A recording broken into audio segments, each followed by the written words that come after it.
Jason! What happened to our music?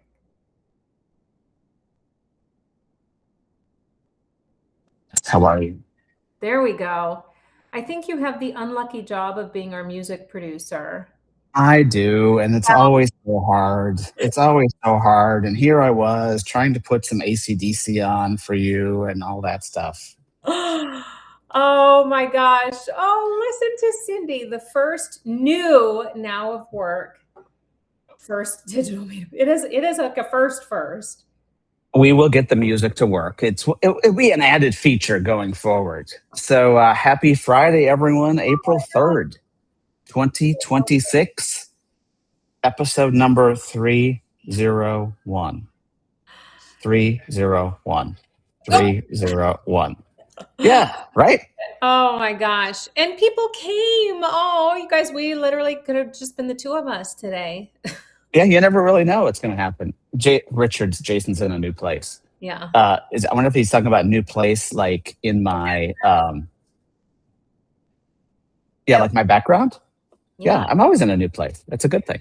Or a new place, like new everything. What are you doing with your hair? It's like standing up. Good Lord. Yeah, where are you, Jess? I'm in a very gray Minneapolis, David. It's been cool and rainy all week, which is kind of perfect spring weather. So I wore a bright color to like usher in Easter weekend and all of that. But I'm home in Minneapolis. Very nice. I'm in Charleston, South Carolina, and it is not gray. For David Green, it's not gray. It's 77 and sunny. So very, very nice day here today. Had a great class last night. Good. Had Michael Yofi, who's sitting right over here in town, CEO of Arist, and Peter Thiel fellow, and it was so fun having him talk to. We had kind of a big week at Transform the week before. What was that? Was that just last week? 2 weeks, I think. Yeah. It was last week. Holy cow, it's been a little bit of a whirlwind. Yeah. Congrats to Arist. I love the initiative, which is education and enablement for everyone from an AI perspective. Loved seeing that announcement at Transform. Congrats to those guys. Yeah, for those of you that didn't see that, Arist has partnered with the Department of Labor, and in working on an initiative to try to give as much of the world an AI first beginning. I'll just call it a beginning, if nothing else. If anyone wants to do it, I'll just put it in here. You can text 202. You can text ready. I'll put it in the chat to 20202, and that enrolls you in a class. And it was so fascinating listening to Michael talk last night. I don't want to make this about Michael, Jess, but listening to him talk about kind of his goal in life and why he started Arist, which was to figure out how to get learning to people in Yemen who didn't have internet access, and the only way they could get learning to people in Yemen was through SMS text. Yeah. Just a fascinating story, and then all of a sudden, truly to the point where now, it's the way that Lilly rolled out Ozempic to every Lilly salesperson in the world was through the Arist platform, and the way that the Department of Labor, Keith Sonderling, for those of you that aren't familiar with Keith, a great friend of the HR tech industry and the industry,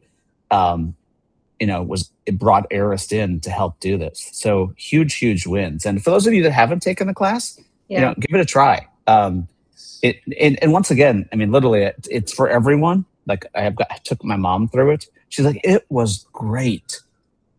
So the fact that I'm 85-year-old mom now, figured out how to do a text-based course. She's like, I felt like I didn't have to learn anything because it's just text. I'm like, that's the idea, Mom. Mm-hmm. I love that. And I've always believed if you solve for the lowest common denominator, you solve for everyone. So the fact that they solved for people who are hard to get to means that it's accessible for everybody. Yeah, for sure. So we always do the same thing, and we've been doing the same thing for a long time. So let's not change that. How is everyone? we'll start with the green, yellow, red question. Green, great. Yellow, so-so. Red, not so good. And Mm, once again, the goal here, and now even better with the new platform, as we iron out some of the things, is you guys can chat with each other in the platform. So yeah. you actually can click on each other's names. You can send each other a message. So instead of trying to do it the way we were doing it before, hey, let's put LinkedIn to everyone, you actually can talk to people in the platform, which was really, really exciting. Or excuse me, which is really, really exciting. And the goal is to continue to build that up in a way where we are able to be an always on platform. And for those of you that hate notifications, you can figure out how to turn off notifications. But for those of you that love notifications, hey, guess what? Start communicating with people. We're not trying to be another LinkedIn, but Yeah. what we are trying to do is make sure we've got a group of like-minded people together working towards the same mission goals. Happy birthday, Oh, uh, happy birthday, Richard. Richard. I And love I love the flex. So I wish I had something to flex. I haven't worked out for a while. But yeah, Richard's, I love the flex. It's my birthday. Happy birthday, Richard. It happy was my birthday birthday. when? Last week. Happy Seder. Happy Easter. For Jason, are you sure. still getting your 10,000 steps a day? Aren't you like Oh, dude, thanks for asking. It's such a corny thing to talk about. Like, it no, feels like it's an old not. man. I like 392, baby. 392 days in a row of more than 10,000 steps. Yeah, and I already did it today.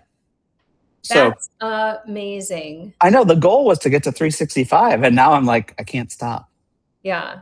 That's how Can't you stop, build, won't stop. that's how you build healthy habits. Uh, Yeah, exactly. How are you, Jess? I'm green. I put on a green necklace with my yellow shirt. I'm not red. I'm green. I have not been this energized, Jason, in a long time, which tells me something I already knew about myself. I guess it reinforces. I'm a builder at heart. I love starting from scratch. I really do. Nothing makes me happier than a brand new machine, brand new tools, brand new surfaces everywhere I look, and just building. Like one morning this week, I was not even kidding when I said I was still in my PJs by the time I posted something on LinkedIn. I didn't move. Two of my kids are still on spring break, which helps. I didn't move for 6 hours, Jason. I finally had to like pry myself off the couch and go to the gym just to move my body and shake up my brain a little bit. I fucking love building. That's good. Wow, that's a T-shirt. I think that's a T-shirt or a hat Let's make or it our new tagline. yeah, merch. Exactly, Dave. Yeah, exactly. Yeah. That's good. I'm glad you're green. I'm green also, and I'm green with the other colors built into it. And I say that simply because I agree with you. I've said it many times. But then there's bigger things like Tracy being 1 year cancer free, which makes this seem like a Oh my small little God. thing. So Tracy, like, Wow. my God, I love, love, love that, and thank you for sharing it. It means the world. Yeah, Um, but what I was going to say is that at the same time, and I know there's probably some of our Mercer friends and LeapGen friends in for here sure. also. So I mean, there's a little bit of yellow and a little bit of red because when all of a sudden I couldn't get into Teams to say good morning to people, or I couldn't like send an email to someone to say, hey, how's it going? It was a little bit weird. So change is always interesting, Yeah, and I say interesting on purpose because it brings out a lot of feelings. yeah. And The fact that Taylor you're French there said Taylor French just said once a leaper, always a leaper, and Taylor has not been a leaper a long time. for 3, 4, 5, Taylor 6 was an years, maybe. intern for us at LeapGen, and she visited Minneapolis, and I took her paddle boarding 2 blocks away on Lake Harriet. The fact that you guys are here with us, like we never left. This doesn't stop. Like we all continue forward as a community, Yeah, I which think we need the once a leaper, always a leaper shirts before we need your I know. fucking love building.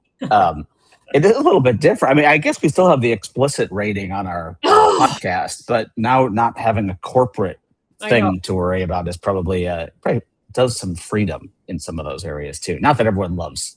Oh, look, Bonnie's here. Bonnie. Hello, Bonnie. It's so good to see you. Can we Can we swear swear? more? I don't Yeah. think I ever. Oh, look at what you guys go for it. I don't know if I ever stopped. I just behaved a little bit on here. Yeah. So, oh, look, Heather's on. Oh my goodness. Hi, Heather. Thank you for joining. It's always, this is another thing, you guys. One of the things that Jess has been talking about a lot is um, building out loud. Hmm. And, one of the things that it takes to build is it takes amazing partners Yeah. who are willing to, as Jess said, let you sit in your pajamas all day and sit and build. Yeah. See, Heather's more popular than we are, Jess. Like that. I mean, not that I sit in my pajamas all day and build, but it takes amazing partners to support you Yeah. through these things. And I know your partner is very, very supportive, and Heather has been Heather's Jason's better half, better for sure. Yeah, Heather's been there through 4 companies. This is the 4th company now, so definitely amazing to have support like that. Honestly, to be a spouse to an entrepreneur, Heather, you need the merch. Yeah, she already got yelled. She already got yelled at today because I was in a shitty mood about whether this platform was going to work. Not yelled at, but she's already like, "Hey, You heard dude, She's like, I'm just walking around trying to enjoy Charleston. I was like, Yeah. yeah, I'm nervous about this platform thing. So Right. anyway, it's all good. Thank you, Heather, for your support. I'm glad that you're here. Oh, Um, oh, do you remember when Sharon and Heather met, Jess? yes. Oh my gosh. At the Foo Fighters Foo concert. Fighters concert. Yes, that is crazy. That was amazing. That I was wore my Foo Fighter that concert T-shirt I wore in Scottsdale last week with Ainsley, and I pulled up to somewhere, and the valet taking my car said, "Foo, oh my god!" And I said, "Yeah, I saw him in Minneapolis last summer." And he goes, "Where do you live in Minneapolis?" I'm like, "Come on!" He's like, "No, literally where?" I think he serviced my house for bug control. Just talk about wow. the world. Yeah, for sure. By the way, I do have to tell you, I saw an amazing concert. And you know how socially awkward I am and how not educated I am when it comes to music. But I saw Bruce Springsteen on I Tuesday night. saw. Holy cow. Like, Good, huh? talk about, like, well, he's like in his mid 70s, And and still his wants whole to play. band, his like the whole his player, his E Street band are all in their 70s. Yeah. And then I was introduced, and I'm going to butcher the name, and someone's going to get it right, to this new guitar player, um, Tom Morello. Is that Okay. right? From Rage Against the Machine, Oh if I got it yeah, right. yeah, yeah. Who was amazing at that concert, and did David. Don't tell DJT. See, David's not even going to put. You? Sorry, it was the whole concert was amazing, and yes, the everything you've seen from DJT is because of what happened at that concert. I was with Heather and some great friends, and I was like, holy cow, this is like a political. Oh, It was a very political event. for sure. I think that's how he isn't he marketing the whole tour as like this Americana. Hope and Dreams. Hope and Dreams. Hope Yeah, and Dreams. yeah. That's the name of the tour. Hope and Dreams. But for anyone that can see him, I highly, highly, highly, highly. Oh, it looks like Patricia was there. Yeah, I highly recommend it. Wow, Target Center, which holds about 20,000 with people seated on the ground, it was full, and the dude played for 3 hours straight, incredible. um, which was absolutely amazing. So, hey, really quickly, that's my one big thing. I think I've already shared my one big thing, like saying goodbye to some amazing colleagues at Mercer who have been so kind and gracious to us the whole time that we were there for 3+ years. Seeing Bruce Springsteen, having Michael down here at the class. Yeah, it's been a big, big week. Yeah. So I think I have a lot of big things. Mm, And they've all been good. How about you, Jess? I'd love, just for those of you new, please put your one big thing in the yeah. chat because we like to go through and read them. Yes, Steve, I heard there were 100,000 at the Capitol last Saturday. Heather, aforementioned Heather, was there um, at the No Kings rally. I love it. I always get distracted reading everybody else's one big things. So please share, please share. I love reading them.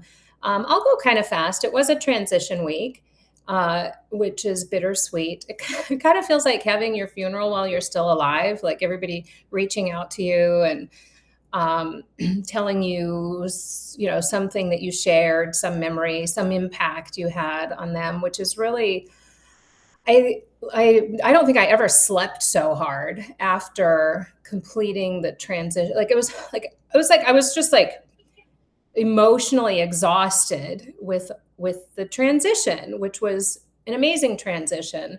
I think it was the fact that almost everybody who reached out had something very personal and very deep, and it's because I've shared a lot of personal things over the years, and people have shared some pretty powerful things back with me. And having all of that reflected, I mean, I guess I'm a bit of an empath, Jason. I feel everything quite deeply.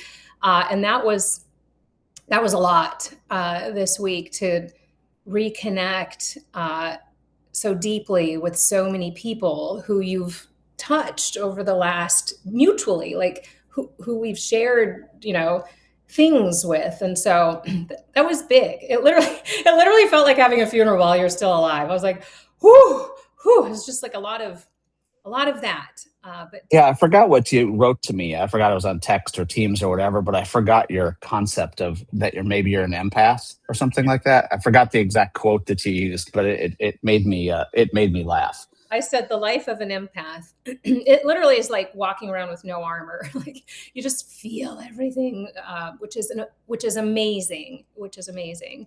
Um, but yeah, sometimes you gotta just disappear into the gym and look at your mat and disappear for a while. I love John saying being on this meetup. I love that someone said I joined today, Kelly, for a first time. I'm glad you're here. We're really, really excited to grow this out, and we'll share a lot more plans going forward. We only invited to this initial episode the quote unquote OGs of the community Right. on purpose. The community is a group of 13, 14, 15,000 people. And we've only invited a very small number of them to this opening piece. So really excited about the future of it. You get a little bit scared and don't want it to get too big too fast because this is such an amazing group the way we have it.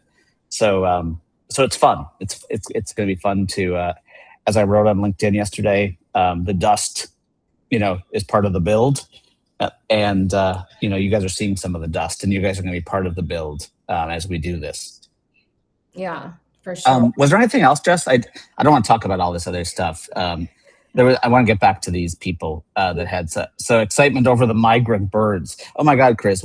These once again, Heather, the sandhill cranes landed in the backyard this week, and it was or last weekend, and it was an amazing thing in the backyard. I love the Passover Seder with the 96-year-old. That you didn't think was going to be there.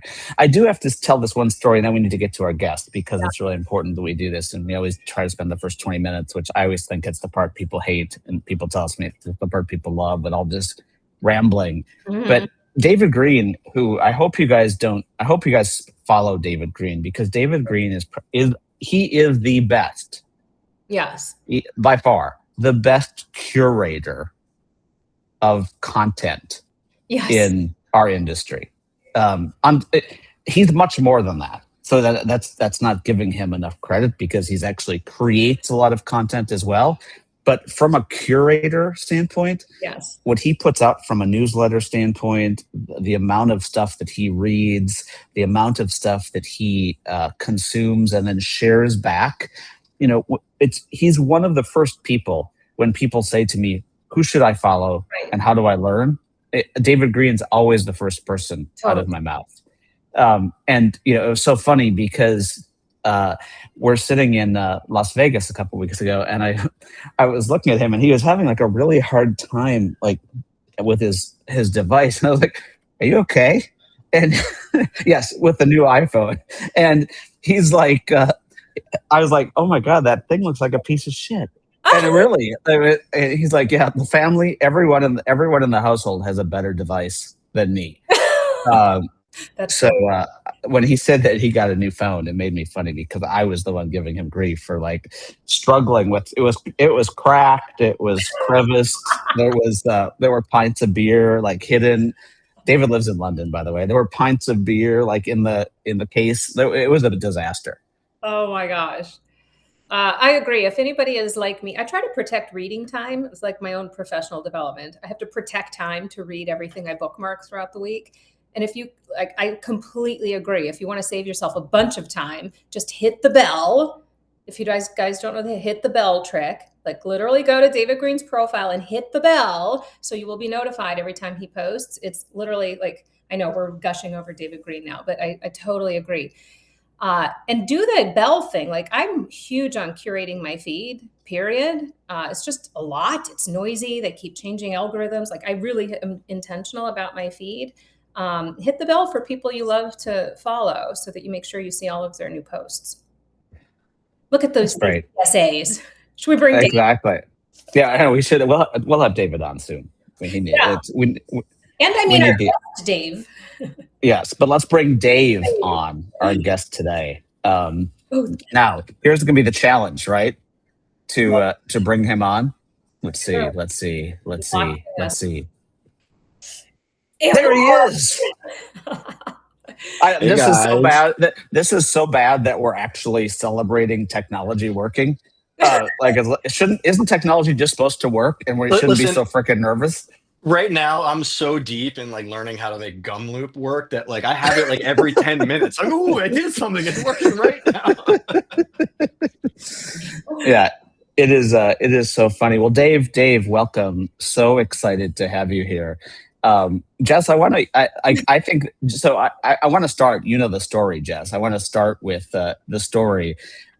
With you having a conversation with Dave and Dave saying, you guys just started this thing in this new community 2 days ago. Maybe you should take a break. So Dave just called me and texted me the minute she got off the phone with you. And she's like, there's an executive coach extraordinaire who's telling us maybe we should take a break before we get started. And then I was like, well, do you think we should take a break? And she's like, hell no. And I was like, okay, well, I guess you're taking advice from the executive coach. I appreciate that, Dave, so much. We've had you like on the calendar for a hot minute, and we, not JC or anybody, like we dropped the ball on like, inboxes changing and stuff. And I was like, oh my God, I promise I'm still here. I cannot even tell you how much I love that you were like, it's okay if you guys need a breath. We're like, nah, let's go. It was. I love these moments I've been through them myself, right? Like when you get the excitement, the enthusiasm, you feel like you have your finger on the pulse of something, and then the momentum in the world and the universe is telling you move, Yes. right? Like it's hard to ignore those things, and at the same time, like I know that my best thinking isn't done on adrenaline. So how do I channel that while still not losing the momentum and still getting the best out of it all? But like the thing is, you guys have to like. I love this place. I'm just grateful to be back here again. That you're like, oh, Dave is cool to talk to. I can bring him back on again. But you have such a great community that's buoying you and supporting you. Like the dust is fuel here. Yeah. Jess, I think you just taught Stacy something about hitting the bell. Oh, really? On LinkedIn. Yeah, which when I teach people tricks like that, like it's like when people pull up to the gas pump and they don't know that there's an actual arrow on your dashboard that tells you which side of the car your gas tank is on. I love it when I point that out to somebody and they're like, how did I not know that? That's how I feel about the LinkedIn bell. I love telling people that. Yeah, and I see Eric in the chat. Eric, you want to put? Eric has a great new book out. Eric, if you want to put a link in the chat, please do. Eric was kind enough to give me a signed copy of his new book at Unleash. Yes. Sorry, in Las Vegas. So, Eric, thank you for being here, and thanks for that. Thank you for giving me the book, but also thank you for putting that book out because it's a great piece of content. So Dave, maybe, and by the way, it's so funny. Look back, Dave, about sometimes you were talking about heartbeat and kind of just having to move. It's fascinating because the session I taught last night in Charleston was on inertia, and like I was literally telling these students to not get stuck in inertia and not get stuck and just to move. And I'm like, oh shit, I'm the one that's feeling that right now. But I'd love for you to talk a little about yourself, the work you do. And, I think there is inertia, in a lot of people right now. Actually, I know there's inertia in a lot of people right now because we watch it every day. I'd love for you to just talk about if you experience that and what kind of advice do you give, or if it's the same kind of advice you just give to Jess, which is just go. It's interesting. So inertia goes both ways, right? So inertia can be holding you in place, but it Mhm. also, once an object is in motion, like it's moving, right? You think about it when you get a new for me, like exercise, are you talking about you getting on your steps, right? Like the first few times it takes a mental effort to get going and to remember and to do it, and then all of a sudden the inertia carries you. So it can go kind of both ways. It can hold you in place and to pull you ahead or catapult you as you're and you're moving. Um, Interesting, right? So I'm actually coming out of it of a compelling phase. So I look at career arcs not just like as ladders, right? Like we're just going to the next rung, get to the next thing, but there's these deep moments of of learning and understanding and then going into applying, right? So like I think we've all had those things where we start to get mastery over new subjects and such. And my career has been very interesting as building a being a builder myself, and especially in the HR tech scene, and helping like early stages with Phenom and how that was growing and stuff, and now getting into the exec development space over the last 10 years. And I'm coming out of a new research phase. So I just finished about 100 interviews with retiring CEOs and their boards and how they're navigating this moment, right? Like I think the last year, it's like for the highest rate of transitioning CEOs ever Oh my in the God. last like 20 years. You're seeing like the boomer retirement wave like really coming at this moment, converging with the workforce disruption of AI. And there's just a lot of, how do we transition well? How do we set up organizations so they're not losing the wisdom that our leaders Yeah. walk out the door with? How do we also set up our leaders for a meaningful and dignified transition into what's next? Right, our whole lives, our whole like our existence.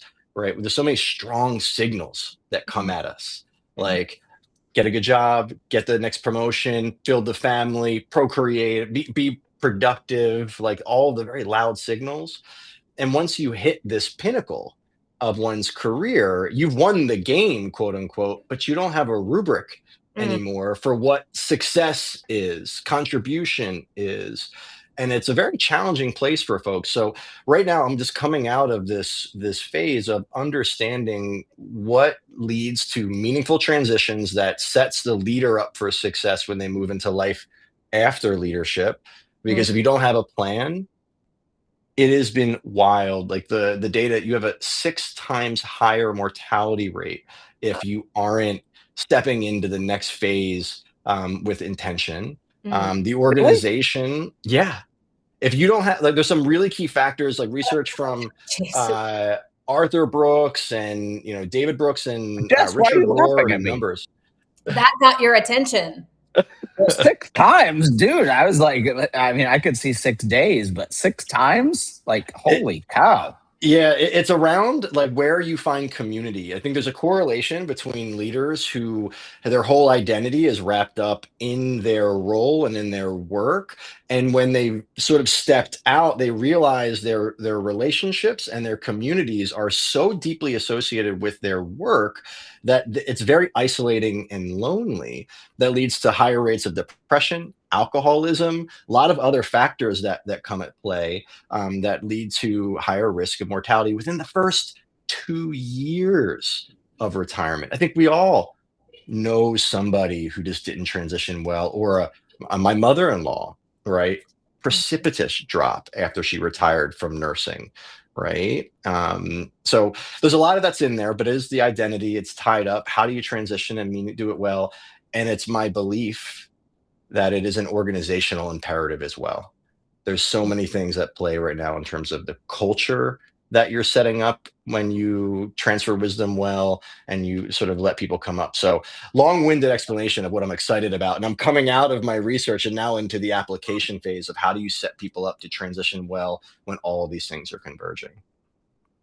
I love So that as you talk, oh, transition. sorry, Jess, go ahead. Well, I just love your choice of words when you transition wisdom well. I think the fact that you say wisdom immediately makes me think of legacy. When you feel like you've created and passed on a legacy, I think you Mhm. can draw a lot of satisfaction and value from that. And then to Steve's point, yes, golfing of course can be enough, but I think it's sort of that unfinished business thing, and then like no new attachment to replace what you've detached from, probably has a lot to do with that. Absolutely. Absolutely. And it's a skill, right? Like the what we're finding is you've had these very formative phases of your life, the beginning phases that sometimes you never leave, right? I know lots of people who are still proving themselves Mm, well into their 70s. My mom, for example, yeah. like she needs to be doing something in order to be valued. That's not And necessarily a bad thing, is it? Are Yeah. you saying it's a good no, thing or bad thing? it's not a good thing or bad thing. It's a matter of how much you're at choice about it, right? So if your identity is so externally validated and so dependent upon other people for you to feel grounded and to know what matters and to be at choice about it, it actually sets you up at risk when that community falls away. Mm, Right. So if you're no longer in a system that sets you up to be relevant, to be needed, and all those things, it can really be challenging. And what we're finding is we don't have the skill to do that well, folks. We've been working really hard at playing the game. But when the scorecard changes to what intrinsically motivates you and drives you, mm, it's hard for folks to kind of make that jump. um, to the point on legacy, though, right? Like that's actually something that we're finding is super key is the story we tell ourselves. Bruce Fayler's work on Life is in the Transitions, if anybody's read that, is absolutely phenomenal. He talks about like the power of narrative, right? Like how many of us have been fueled by these moments of failure that we either are ashamed of that make us work harder, that we actually need to rewrite about like who we were, what we did, not just what we accomplished, but what we learned from it and how that shapes us. So, a question for you on that, because for me, Nicole Davis speaking my language right now. Um, you know, I've said many times I don't think I'm going to retire, Mm. and it's fascinating. I the I was at a speaker yesterday that's going to come into the community that is all about. And by the way, I put out a Substack earlier this week about the difference between warning and scaring, mm, and how with this AI world, there's people that are warning, which to me is just giving a signal, and then there's people that are scaring, which is like, okay, you're all going to lose your jobs, right. and literally, then we saw what happened with Oracle this week, et cetera, et cetera. This person that I heard speak yesterday basically was saying, that, and was talking to a group of students. He said, "You are the last generation that probably won't have consistent income until you're 60, Mm, like consistent income between now and 60. That you'll probably have some form of universal basic income, which will be consistent income. And mm. you probably won't be doing jobs the way we've been thinking about that in the past." And I'm Mhm. just curious, Dave, when you think about that. And by the way, also said for some of the older people like myself, you're going to live to 120. Yeah. So when we look at those changes, and there's people on this thing that are hating me right now for bringing all that up, and then there's other people that are probably like feel questioning the same things. Like, do I ever go into transition, or into a retirement thing, or do I just go to should I not even think about retirement ever? That's a great. I think it's a really important thing, and again, the notion of retirement is what, like 100 years old, if that. Like when you really put it into context, not even, and its definition has changed, right? Like I remember going down to Jupiter, Florida, to visit my grandparents on the golf course. They were living that dream. That's not my dream, right? I don't know many others that like that's the same as it always has been.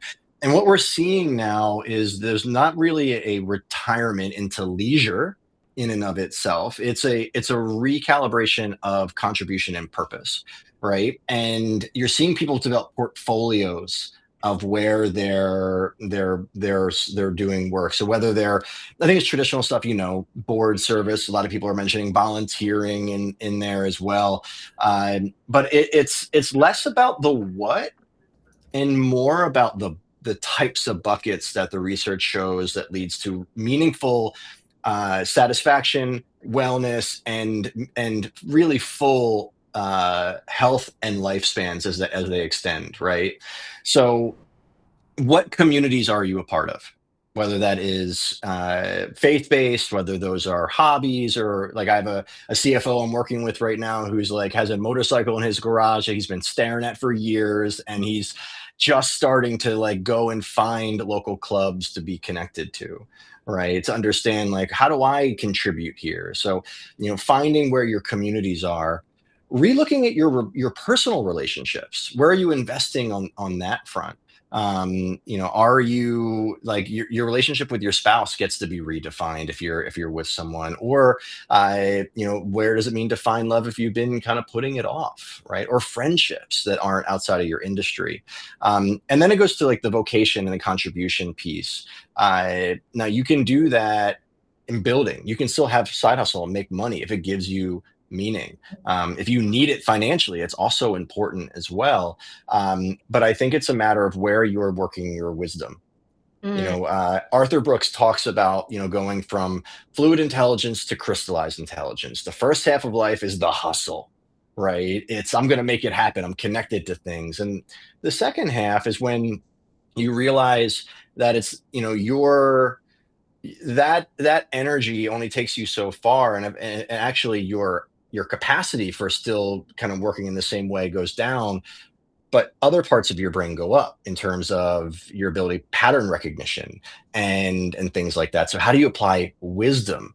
So when you were saying like, I wasn't asking you to stop and slow down, but I'm encouraging you during this moment to reflect on all of your experiences and moments and things, and maybe mine them for the new wisdom and patterns that might be accessible at this juncture. And then how do you want to apply it to what you do next? That's the skill that folks don't miss. They fall back. Like I have another CEO who is unfortunately being forced out by the board, right? And he's talking about like, now I got to get my resume, I got to get back on the meat market or whatever, and he's relying on all these old strategies, right? Yeah. You got to pause and think about how do you want to apply that wisdom to it? Most of the comments I'm reading, I think the problem is greater if you have over rotated on work at the expense of Yes. relationships and hobbies. And, if you've literally put everything else after work and then you haven't found a way to bring those thoughtfully to the forefront, that's probably the gap that everybody is feeling. I think I feel the opposite gap. I have so many plates I keep spinning. If the work plate ever needed to stop spinning, I'd be like, oh my God, I have more time for all of these other plates. But that's a different set of problems. Yeah. Yeah. One, Well, again, what is for you, Jess, right, in this moment, how much of what you're leading through right now and building feels like it's coming from you and is generative? Like what percentage? And then the other percentage, like a compulsion to have to do this. So that's the difference. I feel incredibly privileged, and I think this is rarer than I would like it to be. I do feel like I'm doing purpose driven work. So it doesn't feel like work to me. Hmm. It does feel like I get to do this. I want to do this. I get to create change in my lifetime that I want to see happen in my lifetime. And I think that's rare, unfortunately. But for me, I feel incredibly privileged that I can say that's true. I don't feel like I need to step out of any, and I think Jason probably feels this. I don't feel like I need to step out of anything. I'm making the contribution I want to make. I'd be making it somewhere else if I weren't doing it in this way. I have a question, Dave, because one of the things that I think is so fascinating, and Jess, I completely agree with that. And by the way, like I like this is like everything I do is mission driven. I mean, to me and purpose driven. So I feel like it's a very important part of me. Um, I don't feel it's a like I have to do it for whatever reason, and I know I'm privileged and blessed that way as well. But like, where do you, Dave, when people are like, when leaders are talking to you and they're, I've said before on this show and many different speeches I've given that I look in the mirror a lot and say, am I still relevant? Mm. And I'm going to go back to that executive you talked about. That, and I think there's going to be more executives forced out because they're either not moving fast enough, they're focused on not breaking inertia, they're not taking an AI mindset and building openly. They're still using job titles. They're still hierarchy based. It's still taking 9 months to make a decision. Like those things aren't going to work going forward. So I'm curious as to when you talk to these people that are in transition, like how do you help them? I mean, it's going to take more than following David Green's newsletter. Like how do you can you rewire people? Yeah, my belief is yes. But it does take coming to a threshold moment for people, right? A moment of recognition and a choice to step through it, right? So I'll be speaking with leaders who are at this exact moment, and we'll be coaching, and we'll do. So I'll work with folks, and my work will be identifying their successor and developing them, helping with the transition and transfer of their wisdom and cementing their legacy so they feel like they are setting up the business to be in the right hands.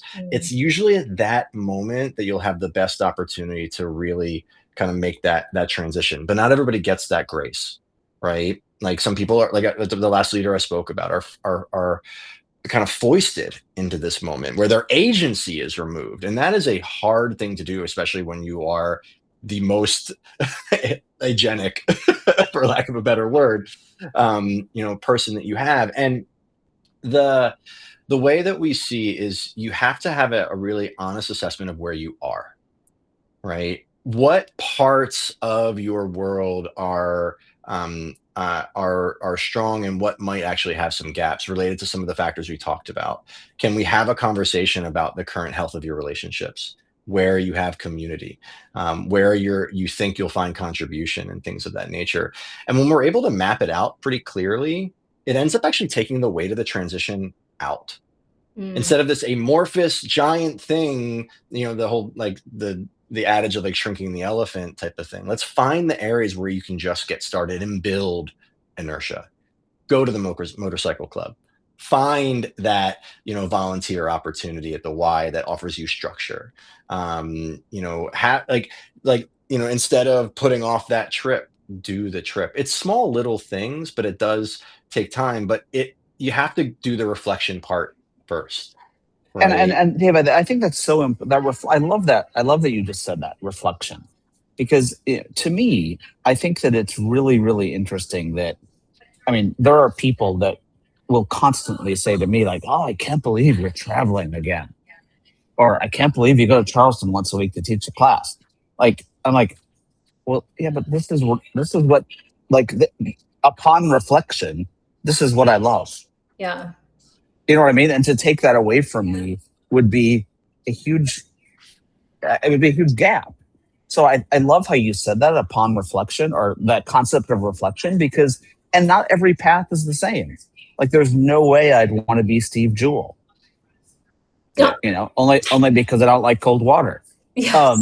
But Well, who goes in a freaking Well, lake let me every, kind of go on this for you, because I think there's yeah, three please. tracks that we're running through. So and like you all, we're building in real time. Like I said, we're coming out of the research phase, and we're piloting some new programs that are testing these in small organizations, mid-sized and larger ones, and how they apply at different levels and what's possible. But we're finding there's really three tracks that you have to look at. One is reflection, and that is meaning and legacy. Can you look back on, and we talked about this a moment ago, and mine your life for the lessons and values that Mhm. stand out and are undeniable, right? The Wow. second track is completion. And this is where we're sharing and seeing in our research where our professionalized succession work completely falls down, right? Succession, and as most of we have built over the years, is phenomenal at leadership replacement. It does nothing for completion. And that is the missing part of a successful transition that legitimizes the successor, reinforces a cultural moment for the organization, and sets the leader up with dignity to close a career. And in the completion, that includes wisdom transfer, right? You have to be able to really find out what do you want to imbue. You're not just what you did, but how you did it, your thought process, transfer of meaningful relationships, and not just giving you a list and making an email intro, but really making sure those are handed over well, and signaling to the organization that that is what's happened, and how you set up your successor, or at least close your arc. We have something that we call the threshold event. It's a designed ritual. Remembering David Failer up, Richard Failer up again. Sorry, Kevin Failer. Well, I'm blanking. He has a new book coming out, a book on gathering, on rituals. I think we all recognize rites of passage have lost its meaning and grip within our society. We don't have them, right? Like Yeah. shifting from into elderhood, like it's just name it. Like that's where we have to name this shift into the next moment. And those moments have to be designed and imbued with the weight that matters. Organizations attempt the ritual with the party, the speeches, the old watches and such. But there was at the Merck transition, I had the opportunity to witness a speech when the last CEO was leaving and they were handing off. And it's a very subtle design moment that they brought into it, where the outgoing CEO shares this beautiful remarks, 6 or 7 minutes, way shorter than I'm even talking now, about everything. And then the incoming CEO steps in and shares some remarks. And at the end, everybody's waiting for the former CEO to close it out like they would. And he doesn't. And he lets the next CEO do it. Wow. And that was a cultural moment that got signaled to folks that completion matters. The last part is integration. How do you pull it all together to then shape what is next, and design that next phase, which you sort of hit on those factors of relationships and community and things like that. But it takes intentional design. If we leave these transitions and these exits to chance, then we lead to shadow leadership. What is it? 25% of outgoing CEOs join the board and just linger over their, like, the people coming in. There's just so many things that get lost if we don't leave it to design. Hey, Dave, a question for you, because I want to address something that Katie just put in the chat. You're probably not able to read it while you were talking, but I want to read it for you. Katie just said, and I think it's so important, I have 30 plus years of a career left before I can retire, which even the way she said can retire was interesting to me. It sounds like a dream to be financially independent and not have to work. And I'm just curious, because the thing for me around that is that 30 years, that's a lot of breaths. Like, do you find that people, as they move in their career, that starts to reframe, where all of a sudden it's not like I can't wait to retire, to all of a sudden, like, okay, like, I'm not ready to retire. Do people change? Or do you think that people, like Katie, 30 years, like she's ready to retire in 30 years. And for the next 30 years, she's going to say, I can't wait to retire. I can't wait to retire. I can't wait to retire. It varies, right? And I think that most of my work and research is focused on the current cohort of outgoing leaders. And I think there's lots to be said for, like, if we want to do a little bit of, futuring here, like, where is the world going to be in the next 30 years? I think that there's something about starting now at this phase. When I when I sold my first company, I remember falling into just deep depression after. And that's what a lot of us informed, this work, because I couldn't find anything that helped me get through it. And it took some personal work to get, like, to start to get to shape, what is it that this is for, right? And to really be more intentional about it. And I think we have to give ourselves permission to know that purpose and that meaning and those moments are going to change so many times over our lives. I can't speak for, I glanced at it, so I don't know if I hit it right, but the financial security element, not Yeah. everybody's going to have the same level of financial security as they get to that phase, and they're going to have to find, ways to design it. But I think that goes into when you start earlier and design, like, what is the life that I want? What matters to me? What's the lifestyle? And start to kind of organize around that and be open to knowing that might change as you have kids, or as your parents pass and things like that. That's where we're finding, folks, and at least if I speak for myself, just open to redefining it at every stage. And that skill is what'll set you up as you get to that last kind of I last do arc. I think that is a little bit ironic, and I've read versions of this quote before that unfortunately we burn through everything during our working years, and by the time we get to our retirement years, we have no money and no health, or not enough Mm, of either to truly enjoy them. I definitely saw that with my mom. Like your mom retired as a nurse, and 30 years of floor nursing and direct patient care took a toll on her back, and she's had 2 back surgeries. She's more fragile than she's ever been, and she hasn't been fragile a day in her life, and now she's like, why can't I do anything? I thought this was going to be better. She literally, I thought this was going to be better.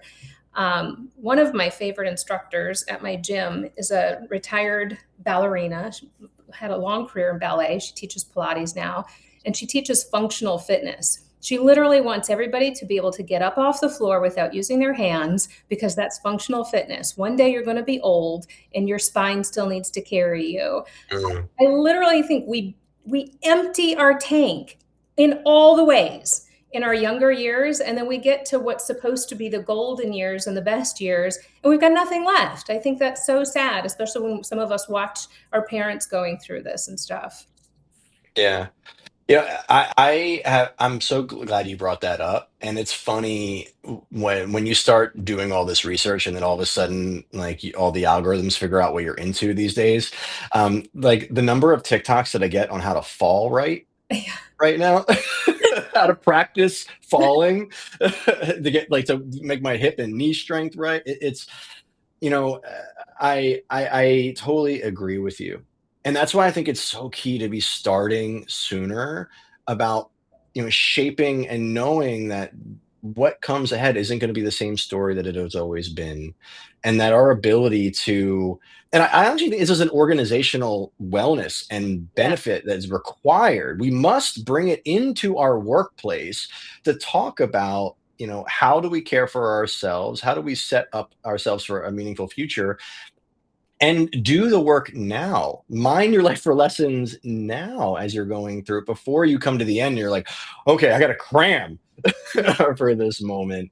But I think it's hard, right? Most organizations right now, there's this interesting chicken that gets played with folks that are nearing retirement, and this is something that we've running a pilot for now, and looking for people who might fall into this. So if this matches anybody on the call, please reach out. We'd love to try this. There's this interesting moment that, you have people who are nearing retirement. We all know probably somebody within 12 to 18 months, if not already ready or should be going. They know it, you know it, but because of we haven't done it during proper succession planning, HR can't ask, when are you going to retire? Puts it in an awkward and legal situation. The potential retiree can't raise their hand Yeah. until they're ready, right?